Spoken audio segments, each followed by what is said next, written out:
Avec Krishna, mesdames et messieurs, eh bien, cette semaine, je vais vous parler d'un verset très intéressant, en fait, que le verset de la Bhagavad Gita, chapitre 8, verset 6. Ok, c'est car sept, ô fils de Kunti, ce sont les pensées, les souvenirs de l'être à l'instant de quitter le corps qui déterminent sa condition future. Teneur reporté par sa divine grâce, A.C. Bhaktivedanta Swami Srila Prabhupada. Krishna explique dans ce verset comment modifier notre condition au moment critique de la mort. Maharaj Bharat, par exemple, qui mourut en pensant à un cerf, dut accepter dans sa vie suivante la forme d'un cerf. Peu commun eut les vrais, puisqu'il garda le souvenir de son existence passée, mais tout de même un cerf. La question est donc de savoir comment mourir dans la condition mentale voulue. Nos pensées, à l'instant de la mort, sont principalement déterminées par la somme des actes et pensées de notre vie entière. Ce sont nos actes présents qui décident de notre condition future. Ainsi, spirituellement absorbés dans le service de Krishna au cours de cette vie, nous aurons, en quittant notre enveloppe actuelle, un corps spirituel et non plus matériel. Le chant du mantra Hare Krishna est donc le meilleur moyen d'atteindre l'existence absolue. En fait, ce verset, comme il dit, ce sont les souvenirs, ce sont les pensées, les souvenirs à l'instant de quitter le corps qui déterminent sa condition future. En fait, il est simple de retourner dans le monde spirituel, très simple. Il suffit de penser à Krishna au moment de la mort. Hein? C'est le processus. Mais par contre, de penser à Krishna au moment de la mort, quand on devient affolé, quand on se rend compte qu'on est en train de mourir, hein, eh bien, c'est pas si facile de penser à Krishna au moment de la mort. On va surtout penser à ce à quoi on est le plus attaché. Fait que c'est ça. Si on est attaché à notre femme, enfant ou quoi que ce soit, ben c'est sûr que c'est un attachement naturel. Mais par contre, on peut élever une famille dans la conscience de Krishna, toujours en gardant Krishna le centre de nos activités. Mais en fait, c'est ça. En fait, le point important ici, c'est qu'il faut penser à Krishna au moment de la mort. Ça fait que pour penser à Krishna au moment de la mort, bien, on doit se pratiquer au cours de notre vie présente. Hein. Fait que si on pense à Krishna au moment de la mort, il est certain qu'on va retourner dans le monde spirituel. Ceci est le processus, ceci est la technique pour retourner dans le monde spirituel. Hein. Fait que la conscience de Krishna, comme j'ai déjà dit, c'est pas dogmatique, c'est quelque chose de très scientifique. Hein. On a un processus, puis on a une façon de retourner dans le monde spirituel. En fait, c'est ça. Il faut juste penser à Krishna au moment de la mort. Fait que, mais comment qu'on arrive à penser à Krishna au moment de la mort? Hein? Ça, c'est une autre question. Parce que quand on se rend compte que, on voit plus, on n'entend plus. En fait, l'ouïe, c'est le dernier sens qui reste, hein, lorsqu'on meurt. On n'en sent plus, on peut plus toucher, on sent plus rien, on sent plus notre corps. Et puis là, bien, on se rend compte qu'on est en train de perdre enfants, parents, amis, compte en banque, auto, maison. Là, on est en train de tout perdre ça en quelques instants. Et là, bien, on s'affole. Hein, on panique. C'est parce que, et aussi, on se rend compte aussi qu'on va laisser notre corps. Puis on s'en va où, on ne sait pas. Hein? Ça, c'est le matérialiste qui pense ainsi. Parce que lui, il se rend compte qu'il doit se détacher de toutes ces choses-là d'un coup sec. Il ne doit pas se détacher, mais les laisser. Tout est laissé d'un coup sec. Hein? Ça fait que c'est ça qu'on doit apprendre. Puis là, il s'affole parce qu'il ne sait pas ce qui s'en va là. Hein? Il n'a aucune idée de ce qui s'en va là. Après ça, il pense que c'est fini, c'est un trou noir, il y a d'autres choses qui existent. En tout cas, tout ça, ça mijote dans la tête parce que là, c'est vraiment un état d'urgence. Puis on ne peut pas changer. Hein? Et que quand notre temps de notre vie est fini, quand le temps qu'il nous a accordé est rendu à sa limite, eh bien, on doit laisser ce corps-là. Enfin, on a un karma à subir. Hein? Notre date de naissance est déjà connue, et aussi notre date de notre mort est déjà connue. Hein? Pas par nous, mais par des autorités supérieures. Et on n'a pas une seconde de plus à vivre dans ce corps-là. Puis on ne sait pas quand ça va arriver. On ne sait vraiment pas. Aujourd'hui, demain, dans une semaine, un mois, dans une seconde, on ne sait pas. Hein? Fait que c'est ça. Fait qu'il faut donc, pour retourner dans le monde spirituel, penser à Krishna au moment de la mort. Hein? Ça, on y arrive en agissant. Hein? De telle façon qu'on plaît à Dieu, on plaît à Krishna. Puis que notre devoir est fait selon les écrits védiques. qui est faite selon, dans le but de plaire à Krishna, dans le but de plaire au pur dévot, Srila Prabhupada. Parce que la façon de retourner à Dieu, la façon de plaire à Krishna, c'est de plaire au maître spirituel. Hein? Le maître spirituel qui est très cher à Krishna. Fait que c'est un peu comme un chien, hein? Quand on flatte, donc il reste le chien, eh bien ça plaît au maître. Hein?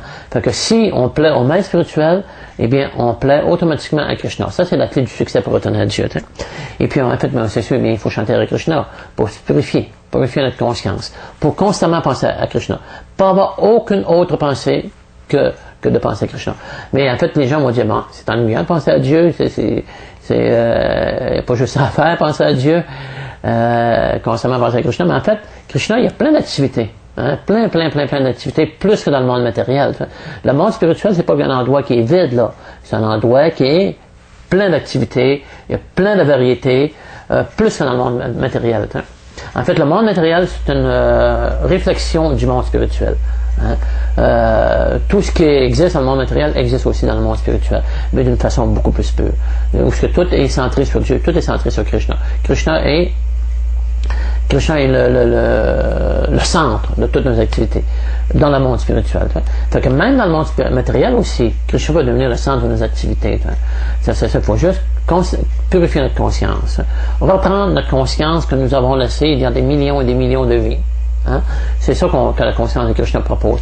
Redevenir comme on était au tout début, autrefois, avant d'arriver dans ce monde matériel. Fait que cette conscience-là, c'est pas une conscience qu'on crée. Elle est déjà là, parce qu'elle est endormie.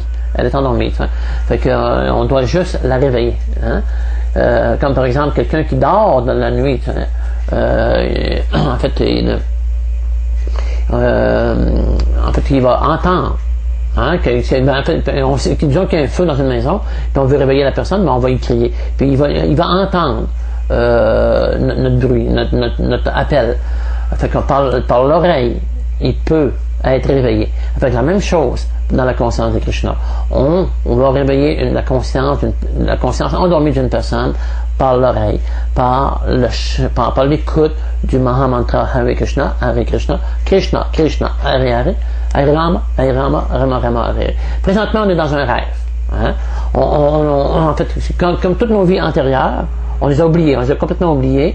On ne sait plus qu'est-ce qu'on a fait. On a été peut-être des rois, on a peut-être été des servants, des serviteurs, on a peut-être été entre différentes choses, hommes, femmes, allemands, russes, ou on a peut-être vécu sur d'autres planètes.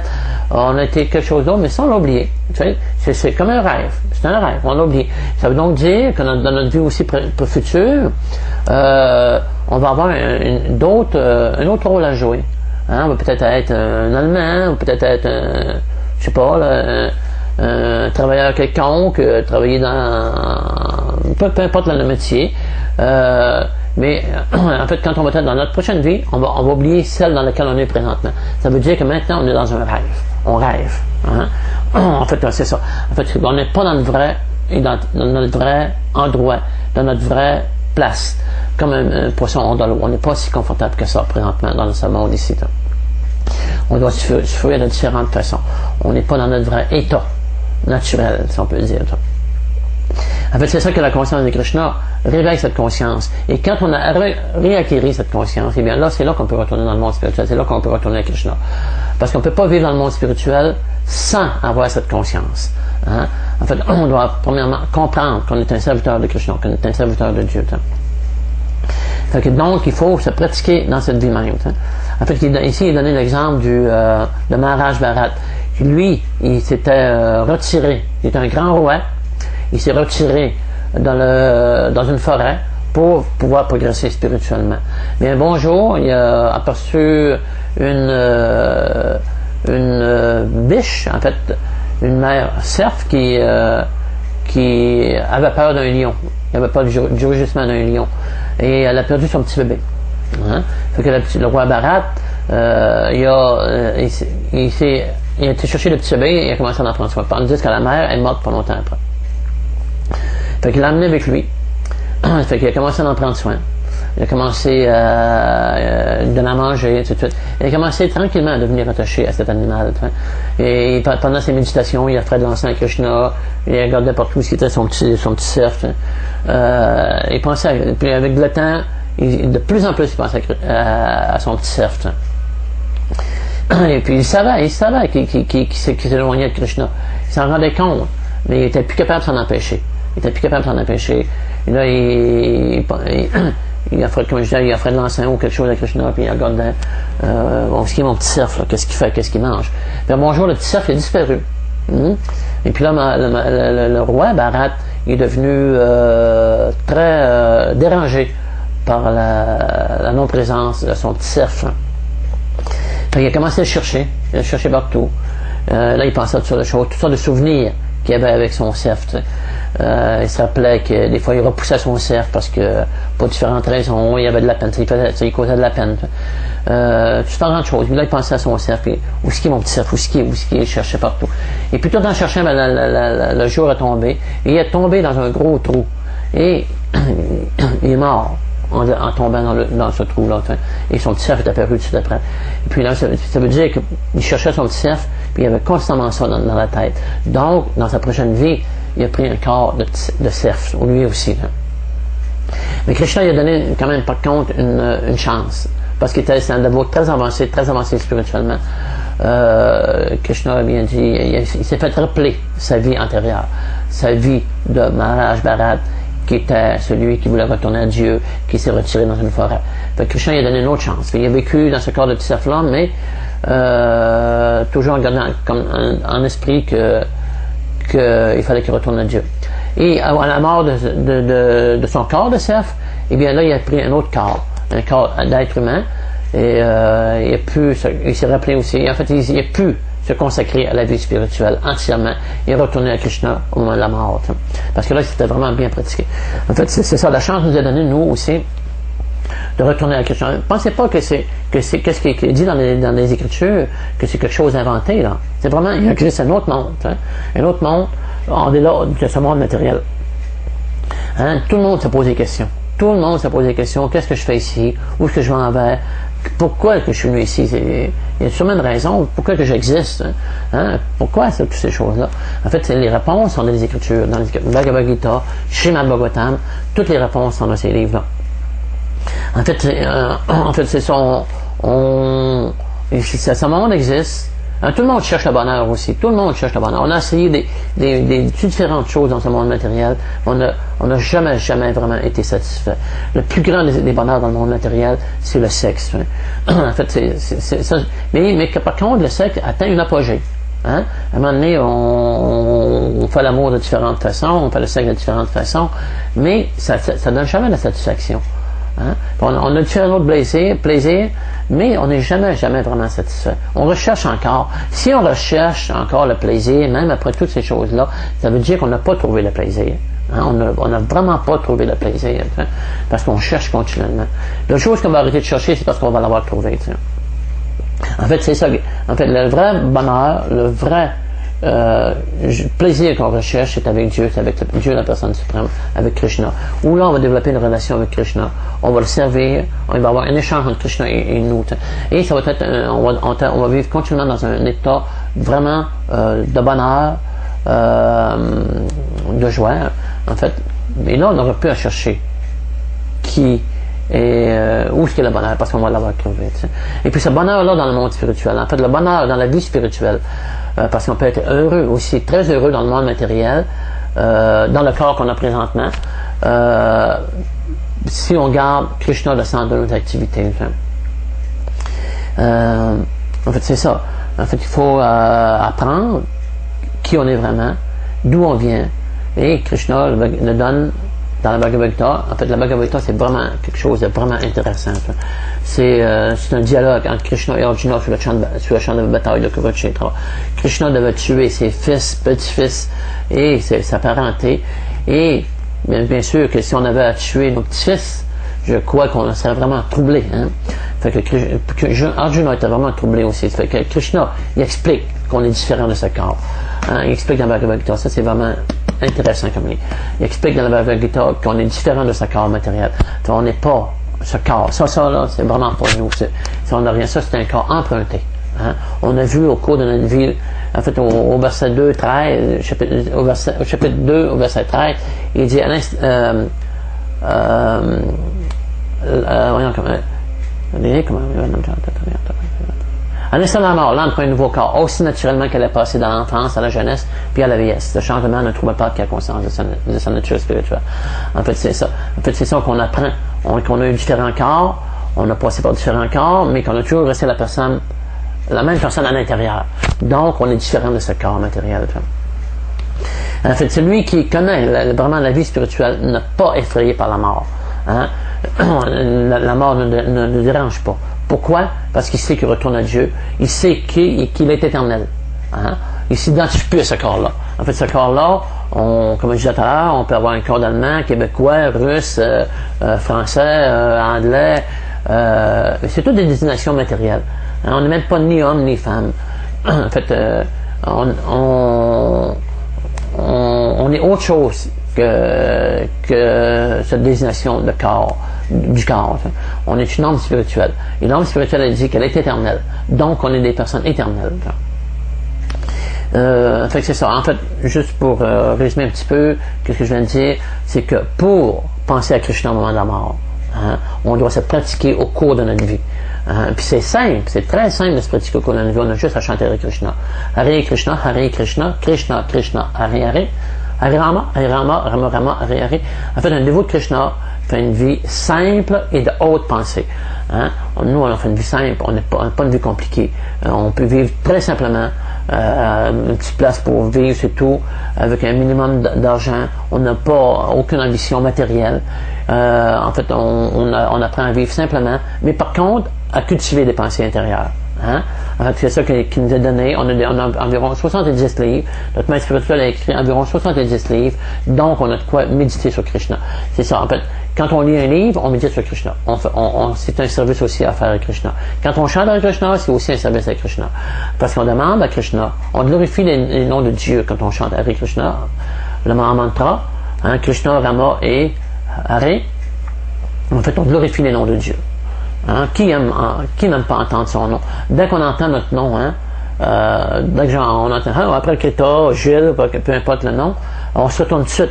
Qui m'appelle? Hein? On aime ça entendre notre nom. On aime ça entendre notre nom. Fait que Krishna aussi aime ça entendre son nom. Hein? Fait qu'à chaque jour, quand on récite le mantra, on prononce les noms de Dieu. Hein? Et puis cet effet-là, puis en fait, le nom, quand on récite les noms de Dieu, Krishna, ce nom n'est pas différent de Dieu. Hein? C'est sûr qu'on ne peut pas comprendre à l'état où on est présentement parce qu'on est des hommes conditionnés, mais qu'on ne peut pas comprendre que le nom de Krishna n'est pas différent de Krishna. Mais par contre, on peut sentir les effets. Hein? On sent les effets parce que notre conscience change, notre intelligence change. Aussi, dans le Bhagavad Gita, il est dit ceux qui m'adorent avec amour et dévotion, je leur donne l'intelligence par laquelle ils pourront revenir à moi. Fait que c'est ça que l'intelligence d'un dévot a changé. Elle n'est plus une intelligence de matérialiste. Elle devient une intelligence de spiritualiste. Et c'est là qu'on trouve vraiment le vrai bonheur. Soyez-en assurés. En fait, c'est ça. En fait, notre intelligence, elle change et Krishna nous aide continuellement. Et même, il y a un certain moment qui nous force à continuer. Parce que des fois, la tentation est quand même forte aussi dans le monde matériel. Maya veut nous garder dans le monde matériel. L'énergie matérielle, elle veut nous garder ici. Mais par contre, en fait, c'est ça, on devient... parfois, on est tenté à rester ici. Hein, on va dire ça nous donne de chanter avec Krishna. Mais il faut juste continuer, persévérer. Hein, souvent, Krishna va donner des tests pour savoir vraiment si on est sincère dans notre démarche. Mais il faut toujours continuer, chanter avec Krishna. Ça, c'est la façon. Si on chante avec Krishna 5 fois par jour, suivre les 4 principes régulateurs, eh bien, c'est garanti qu'on va retourner dans le monde spirituel en cette vie même. Ça, il faut juste persévérer, chanter avec Krishna, servir Krishna, servir son pur dévot.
et on va retourner dans le monde spirituel. Hare Krishna, et bonne semaine à tous, et chantez Krishna, et votre vie deviendra sublime.